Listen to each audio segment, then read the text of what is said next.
అందరికీ నమస్తే. ఆంధ్రప్రభకి స్వాగతం. నేను మీ సంతోషి. ఎండాకాలం అయితే వచ్చేసింది. ఉదయాన్నే చలి, మధ్యాహ్నం ఎండలు దంచి కొడుతున్నాయి. అలాగే చాలామంది ఈ ఎండకి ఉపశమనం కోసం కొబ్బరి నీళ్లు తాగుతూ ఉంటారు. అసలు కొబ్బరి నీళ్లు తాగడం వల్ల వచ్చే ఉపయోగాలేంటి? అలాగే వచ్చే నష్టాలేంటో ఈ వీడియోలో నేను మీకు చెప్పబోతున్నాను. చాలామంది ఉపయోగాలు చెప్పి ఉంటారు. నష్టాల గురించి ఎవరు చెప్పి ఉండరు. సో, ఈ వీడియోలో నేను కంప్లీట్‌గా కొబ్బరి నీళ్లు తాగడం వల్ల వచ్చే నష్టాలు, అలాగే లాభాల గురించి చెప్తాను. ఫస్ట్ అయితే లాభాల గురించి చూద్దాం. కొబ్బరి నీళ్లు తాగడం వల్ల శరీరానికి చల్లదనాన్ని ఇస్తుంది. ఒంట్లో ఉన్న వేడిని తగ్గిస్తుంది. అండ్ శరీరానికి చల్లదనాన్ని కలుగజేస్తుంది. అలాగే డీహైడ్రేషన్ నుంచి కూడా కాపాడుతుంది. డీహైడ్రేషన్ అంటే ఎండల వల్ల డీహైడ్రేషన్ ఎక్కువగా చాలామందికి డీహైడ్రేషన్ అనేది వస్తుంది.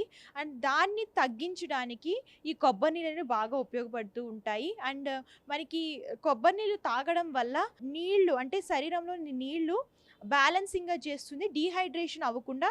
సో, ఇంకోటొచ్చేసరికి రోగనిరోధక శక్తిని పెంచుతుంది. ఈ కొబ్బరి నీళ్ళ వల్ల రోగనిరోధక శక్తి అనేది పెరుగుతుంది.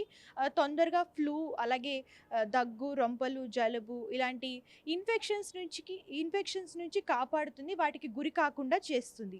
అలాగే చర్మానికి కూడా ఈ కొబ్బరి నీళ్ళు తాగడం వల్ల చాలా మంచిది. అంటే చర్మం యవ్వనంగా ఉంటుంది. చర్మంలోని తేమని కలుగజేస్తుంది. అలాగే ఫేస్ పైన పింపుల్స్ ఉన్నా, ఏమైనా ఎలర్జీస్ ఉన్నా సరే ఈ కొబ్బరి నీళ్ళు తాగడం వల్ల వీటిని తగ్గిస్తుంది.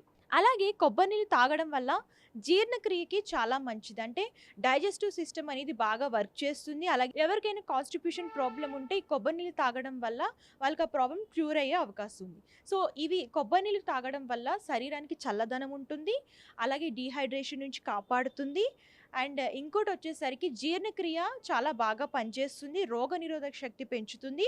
అలాగే చర్మానికి కూడా చాలా మంచిది. అలాగే ఇప్పుడొచ్చే నష్టాల గురించి చూద్దాం. కొబ్బరి నీళ్ళలో చక్కెర స్థాయి అనేది ఎక్కువుంటుంది. అంటే కొబ్బరి నీళ్ళలో చక్కెర అనేది ఎక్కువుంటుంది. ఎవరైతే డయాబెటిస్ పేషెంట్స్ ఉంటారో వాళ్ళు కొబ్బరి నీళ్ళు తక్కువ తాగితే మంచిది. ఎక్కువ తాగడం వల్ల షుగర్ పెరిగే అవకాశాలుంటుంది.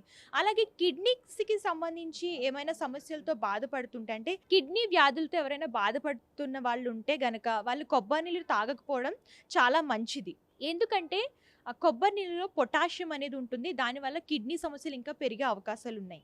అండ్ ఈ 2 వచ్చేసరికి కొబ్బరి నీళ్ళు తాగడం వల్ల వచ్చే నష్టాలు. చక్కెర స్థాయిలు ఎక్కువగా ఉంటాయి కొబ్బరి నీళ్ళలో. అలాగే కిడ్నీకి సంబంధించిన వ్యాధులున్న వాళ్ళు ఈ కొబ్బరి నీళ్ళు తాగకపోవడం వల్ల మంచి ఫలితాలైతే వస్తాయి. అండ్ కొబ్బరి నీళ్ళు తాగడం వల్ల మీకొచ్చే మంచి ఫలితాలు, అలాగే మీకు కలిగే నష్టాల గురించి కూడా ఈ వీడియోలో కంప్లీట్‌గా వివరించాను. అలాగే హెల్త్ టిప్స్ గురించి ఇంకేమైనా చూడాలనుకుంటే మన ఛానెల్‌ని ఫాలో అవ్వండి.